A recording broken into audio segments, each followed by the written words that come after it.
तो चलिए शुरू करते हैं। देखिए, मेरे पास टाइपिस्ट नहीं है, तो हम बोर्ड पर नहीं लिखेंगे, हम प्रश्न जो है आपको ओरली बोल लेंगे, ठीक है।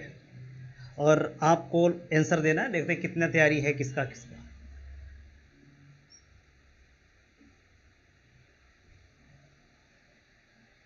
तो चलिए, सबसे पहला प्रश्न, पहले नंबर का प्रश्न है, पहले नंबर का प्रश्न है यहाँ पर कि निम्नलिखित में से कौन सा राज्य भारत का कौन सा राज्य तीन तरफ से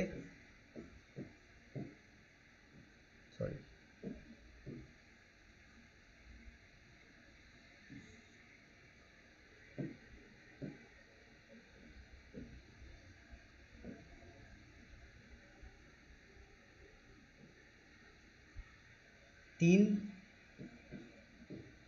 तरफ से अंतरराष्ट्रीय रेखा से घिरा हुआ है, रेखा से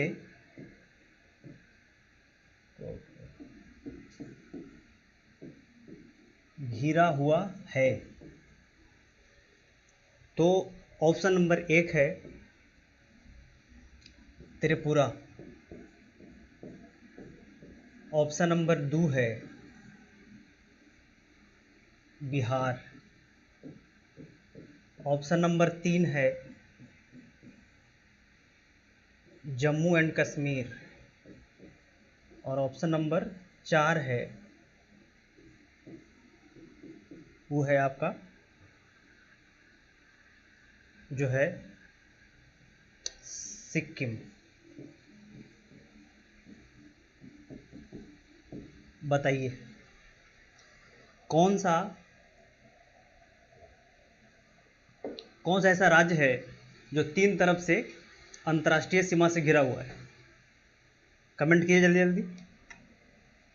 कौन सा ऐसा राज्य है जो तीन तरफ से अंतर्राष्ट्रीय सीमा रेखा से घिरा हुआ है? त्रिपुरा है, बिहार है, सिक्किम है और जम्मू कश्मीर है। कौन सा ऐसा राज्य है? और एक ऑप्शन और भी देते हैं, पांचवा ऑप्शन भी है, वो है एक से अधिक, एक से अधिक। तो कौन सा ऐसा राज्य है भारत का जो तीन तरफ से अंतर्राष्ट्रीय सीमा रेखा से घिरा हुआ है? जल्दी बताइए। तो वो है आपका त्रिपुरा, जो बांग्लादेश की सीमा से तीन तरफ से घिरा हुआ है। और एक है सिक्किम, जो तीन तरफ से घिरा हुआ है। आप देखोगे इस तरीके से,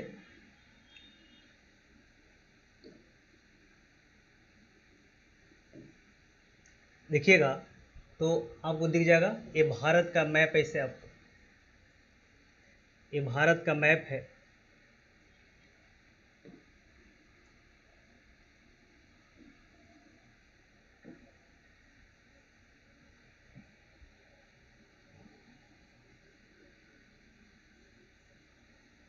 तो ये वाला जो इलाका है सिक्किम का, ये तीन तरफ से घिरा हुआ है। किससे? इधर नेपाल है, इधर भूटान है, इधर तिब्बत का चीन है। तो तीन तरफ से यहाँ घिरा हुआ है। और एक है त्रिपुरा, जो यहाँ बांग्लादेश से तीन तरफ से घिरा हुआ है। ठीक है, तो दूसरा प्रश्न पे आते हैं। सेकंड नंबर का प्रश्न है कि भारत की कौन सी ऐसी नदी है, भारत की कौन सी ऐसी नदी है जो कर्क रेखा को दो बार काटती है? भारत की कौन सी नदी, देखिएगा, भारत की कौन सी नदी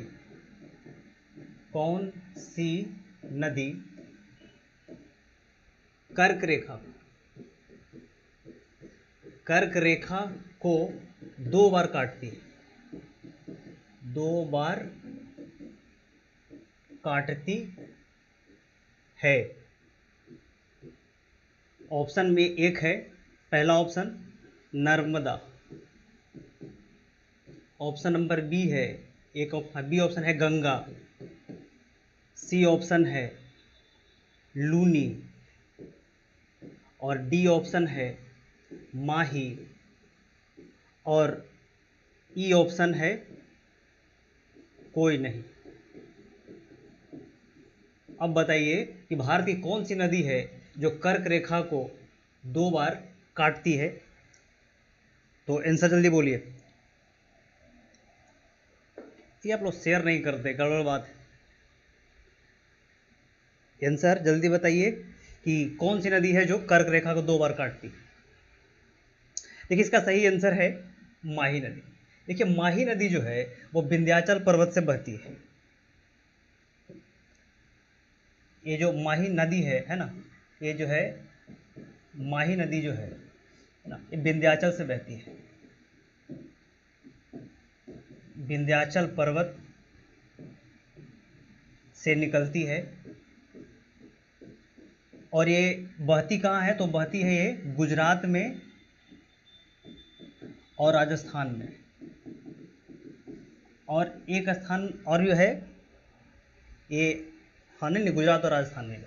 ठीक, देखिए एक नदी है लूनी। लूनी नदी जो निकलता है, ये निकलता है अरावली पर्वत से। अरावली पर्वत से लूनी निकलता है और कच्छ के रण में ये समा जाता है। कच्छ के रण में ये विलीन हो जाता है। कौन नदी? लूनी नदी। और नर्मदा नदी है, हाँ नर्मदा है एक नदी, और यहाँ पे है एक है ताप्ती। ठीक, तो नर्मदा नदी पर एक बांध बना हुआ है, वो है सरदार सरोवर बांध नर्मदा नदी पर। और नर्मदा नदी पर ही एक द्वीप है, उसका नाम है बेट द्वारका द्वीप, बेट द्वार द्वीप शायद में भी। और इसी पर है सरदार पटेल की सबसे ऊंची स्टैचू। सरदार पटेल की सबसे ऊंची स्टैचू है, जिसको हम कहते हैं स्टैचू ऑफ यूनिटी। ठीक है,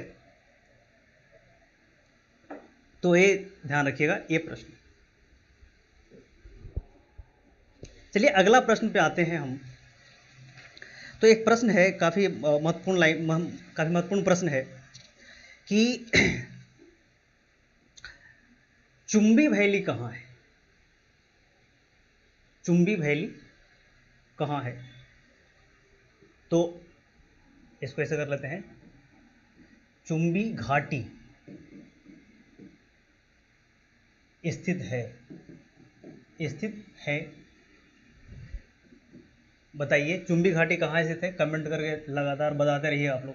ऑप्शन मैं दे रहा हूँ, एक नेपाल प्लस चीन के बीच में है, बी ऑप्शन है भूटान प्लस चीन प्लस भारत, इसमें भी मैं भारत जोड़ दे रहा हूँ, भारत। और ऑप्शन सी है कि भारत प्लस चीन प्लस पाकिस्तान, पाक। और ऑप्शन डी मैं दे रहा हूं आपको कि चीन प्लस भूटान प्लस बांग्लादेश। जल्दी से बताइए कि चुंबी वैली है कहाँ?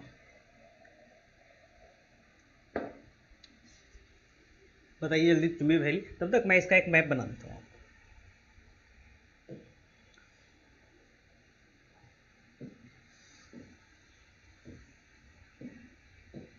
देखिए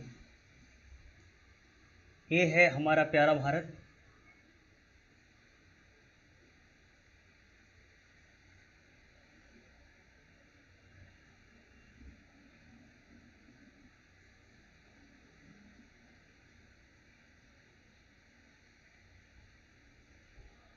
मान चलिए कि भारत ही है। तो देखो ये जो है ये वाला इलाका, ये भूटान का इलाका है और ये नेपाल वाला इलाका है। तो भूटान और नेपाल के बीच में देखिएगा, एक मिनट, ये जो भूटान वाला इलाका है, तो ये है भूटान, ये नेपाल, ये है सिक्किम। देखिए ये है नेपाल, नेपाल है ये है भूटान, और ये है तिब्बत का इलाका पूरा का पूरा जो चीन ने कब्जा कर रखा है। तो यहाँ पर आप देखोगे कि ये जो है वैली, ये वाला, इसी को हम कहते हैं चुंबी वैली, चुंबी वैली। ठीक है, तो सही ऑप्शन कौन है कि भारत है, चीन है और भूटान है। ऑप्शन बी सही है। तो आगे प्रश्न पे आ चलते हैं, अगला प्रश्न पे आ जाइए। अगला प्रश्न है कि कौन सी रेखा, सॉरी, एक अगला प्रश्न है, प्रश्न नंबर देखिएगा यहां से। प्रश्न है कि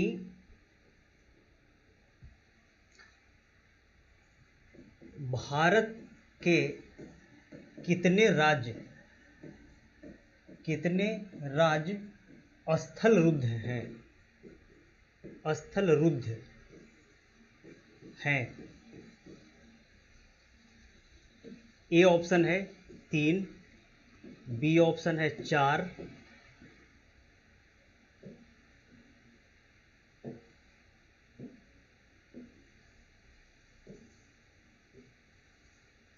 हाँ, ए ऑप्शन है 3, बी ऑप्शन है 4, सी ऑप्शन है 5 और डी ऑप्शन है 6। तो स्थल रुद्ध राज्य कितने हैं? स्थल रुद्ध राज्य जल्दी बताइए कमेंट करके।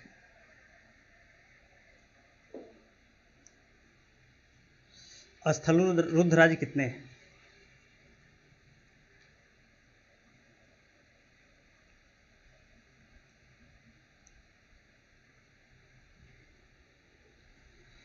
जल्दी बोलना।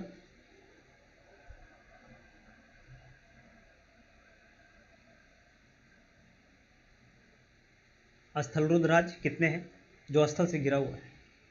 तो देखो, स्थल रुद्ध राज्य में पहला है, एक नंबर में आता है, जो ऊपर से हम चलते हैं तो एक है हरियाणा। हरियाणा स्थल रुद्ध राज्य है जो चारों तरफ से स्थल से घिरा हुआ है। दूसरा है, उसको हम कहते हैं झारखंड। झारखंड। तीसरा है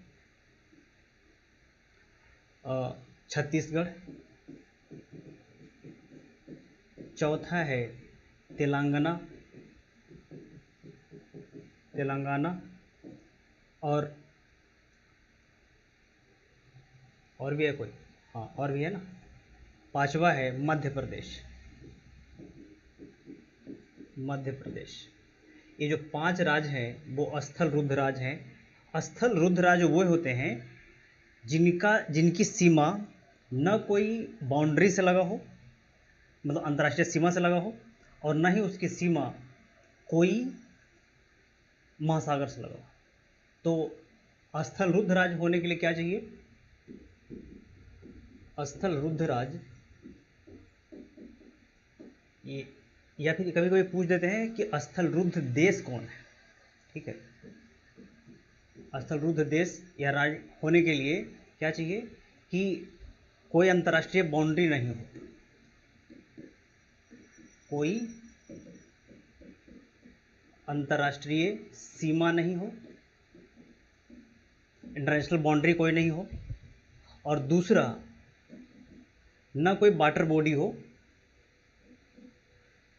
यानी कि महासागरीय सीमा। महासागरीय सीमा इसका नहीं होना चाहिए। उसी को हम स्थल रुद्ध देश या स्थल रुद्ध राज्य कहते हैं। ठीक है, तो अब अगला प्रश्न जाते हैं। अगला प्रश्न बहुत आसान है। अब प्रश्न यह है कि भारत के कितने राज्यों से कर्क रेखा गुजरती है? प्रश्न यह है, भारत के कितने राज्यों से कर्क रेखा गुजरती है? जल्दी बताइए, कौन बताएंगे इसको? भारत के कितने राज्यों से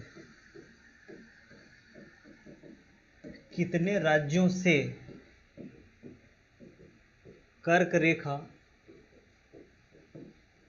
गुजरती है? गुजरती है।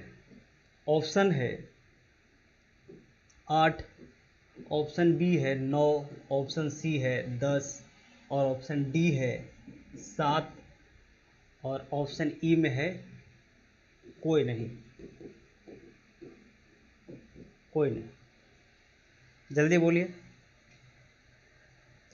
कितने राज्यों से कर्क रेखा गुजरती है? जल्दी बताइए, जल्दी बताइए, जल्दी बताइए। ये सब आसान प्रश्न है भाई। तो देखिए, बताना तो आसान है लेकिन को बहुत याद भी नहीं रहता। क्वेश्चन जो है लगभग यही से पूछते हैं इस तरीके से, और ख़ास करके जो अभी जो शिक्षक का एग्ज़ाम होने वाला है तो ऐसा ही क्वेश्चन पूछेंगे। तो बताइए। तो देखिए, भारत के 8 राज्यों से कर्क रेखा गुजरती है। 8 राज्यों से कौन कौन भाई? इसको याद करने का तरीका है, जब हम लोग पढ़ते थे तो याद करने का तरीका है इसका, यह था झा, गु, रा, म, मी, त्र, प और छ।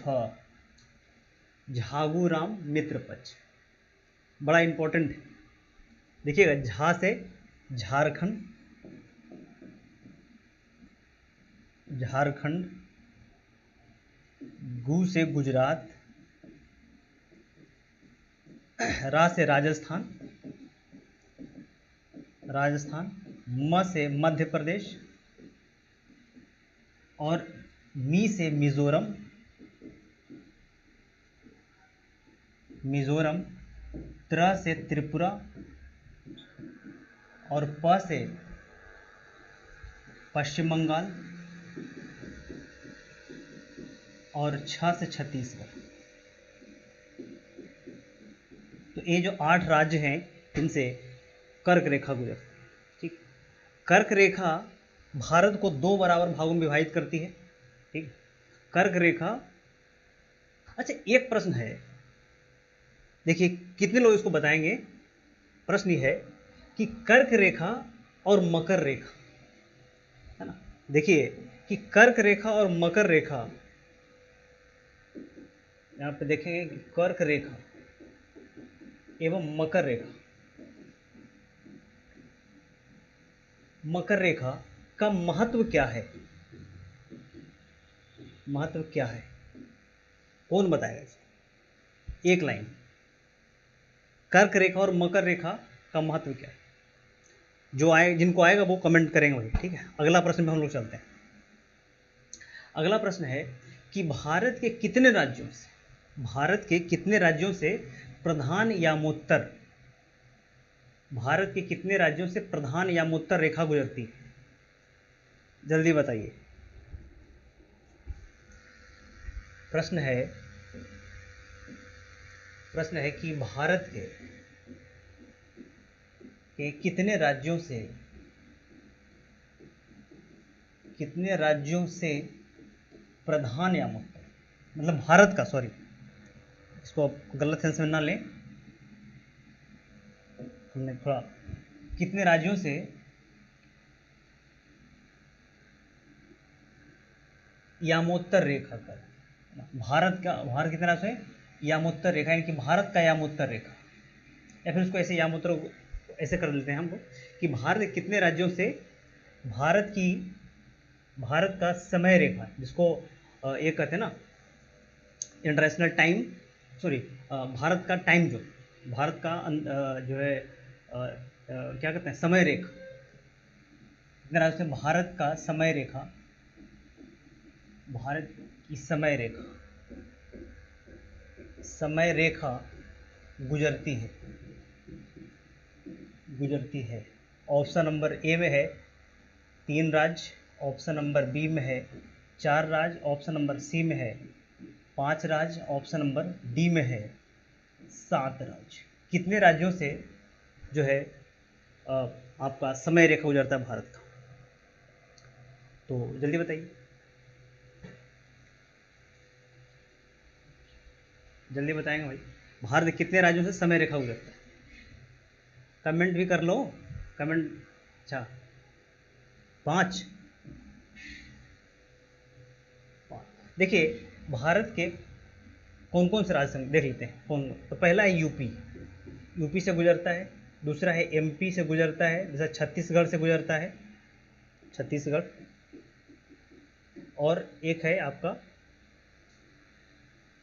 एक है हाँ एक है आंध्र प्रदेश, एपी से। और एक और भी है भाई, हाँ एक है उड़ीसा, उड़ीसा, उड़ीसा से गुजरता है। तो 5 राज्यों से गुजरता है ये आपका भारतीय का समय रेखा। अच्छा, भारत का जो समय रेखा है अंतर्राष्ट्रीय तिथि रेखा से कितना आगे है? तो 82.5 डिग्री, 82.5 डिग्री ईस्ट हम लोग आगे हैं।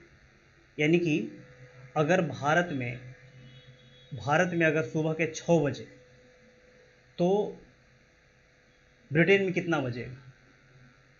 यानी कि जो है ग्रीन बीच जो कि लंदन में है, वहाँ कितना बजे? भारत में अगर 6 बज रहा है तो 5.5 घंटा पीछे हम चलेंगे।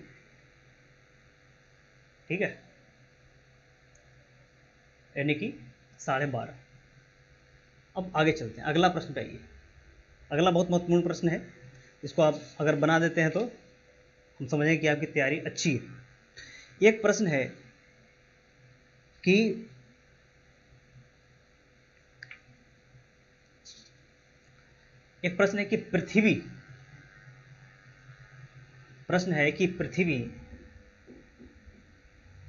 पृथ्वी की आकृति कैसी है? ऑप्शन नंबर 1 है गोल, ऑप्शन नंबर बी है लधवक्ष गोलाव, ऑप्शन नंबर सी है नारंगी की तरह, मतलब नारंगी मत लिखिए। ऑप्शन नंबर सी है चपटा, और ऑप्शन नंबर डी है कि अंडाकार।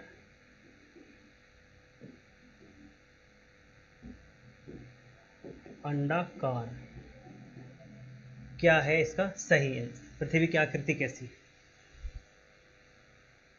बोलिए, पृथ्वी की आकृति कैसी है? देखिए, पृथ्वी की आकृति, सही बोल रहे हैं, पृथ्वी की आकृति जो लधवक्ष गोलाव है, ये आंसर है।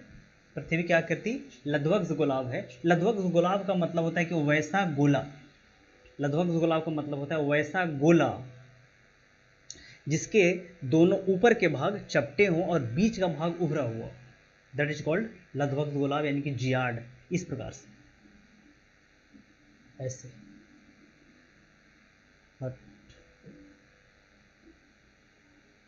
इसको ऐसे बनाइए, देखिए कि ऐसे और ऐसे, यानी कि और समझ लीजिए ये जो नीचे का जो भाग है ये चपटा है, ऊपर का भाग चपटा है, बीच का भाग उभरा हुआ है, ये वाला है ना, ये है पृथ्वी। एक बार क्वेश्चन यहाँ से बन जाता है कि देखो कि पृथ्वी का ये हो गया अक्षांशीय विस्तार और देशांतरीय विस्तार, इसको कहते हैं हम अक्षांश और यह देशांतर। तो एक प्रश्न पूछते हैं कि पृथ्वी का अक्षांशीय विस्तार देशांतरीय विस्तार से कितना कम है या अधिक?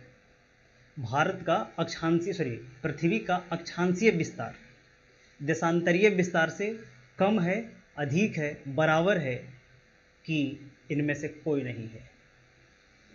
चलिए यही अगला प्रश्न यहाँ पे लिख लेते हैं।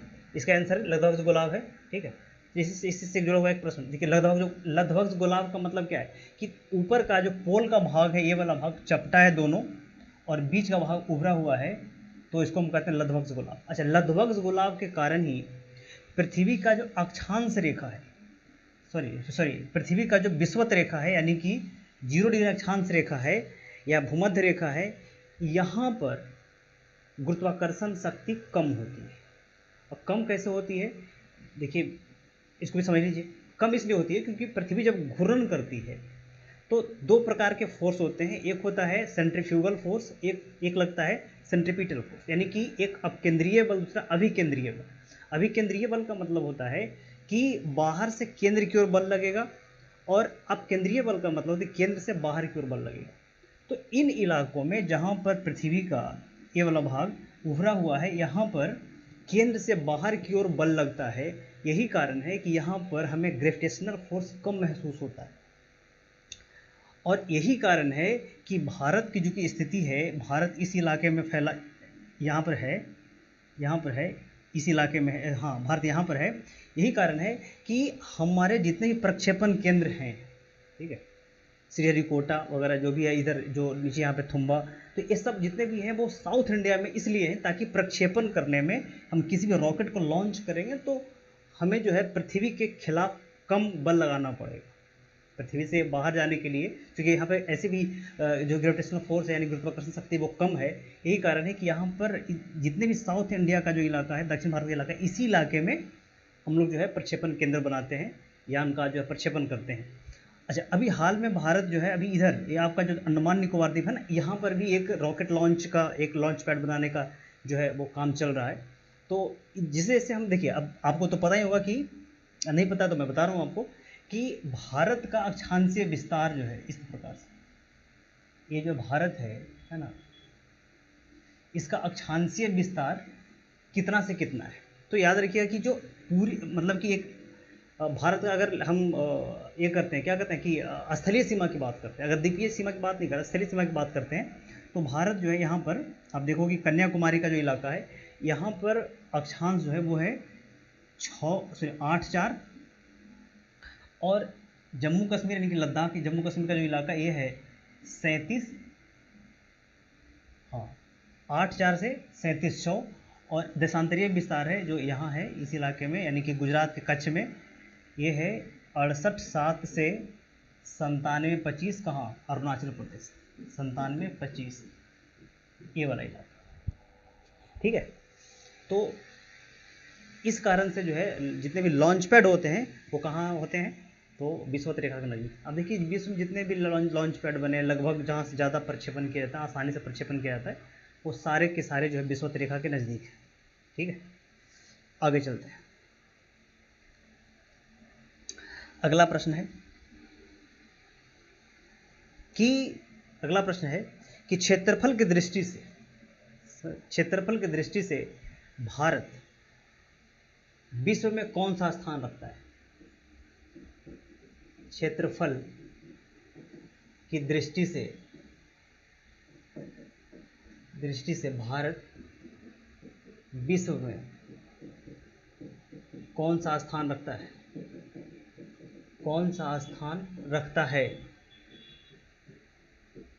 है, पहला है 5वां स्थान, बी में है 6ठा स्थान, और सी में है 7वां स्थान, और डी में है 8वां स्थान। ये तो आसान प्रश्न है, तो बताइए कि इसमें कौन सा स्थान रखता है, आप इसको